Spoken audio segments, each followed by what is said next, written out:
turėjome tikrai unikalią progą susitikti su lietuvių bendruomenė Rosario mieste ir aš esu nustebęs, koks didelis kiekis žmonių iš tiesų susirinko. Man didelė garbė ir visai komandai tikrai didžiulė garbė susitikti su šitame žmonėmis ir praleisti draugę laiko.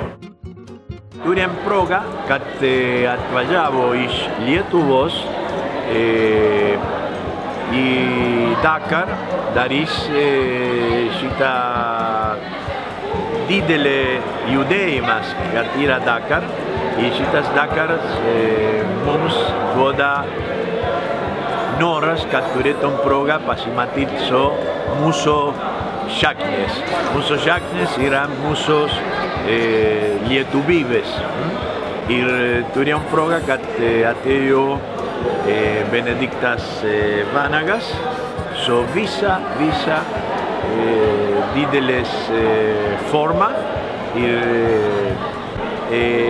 sėkmės ant šitą didelį spektaklį, kad yra pasaulio momentas ir kad yra judėjimas iš Rosario miestas.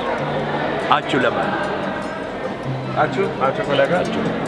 Lietuva, Lietuva, Lietuva.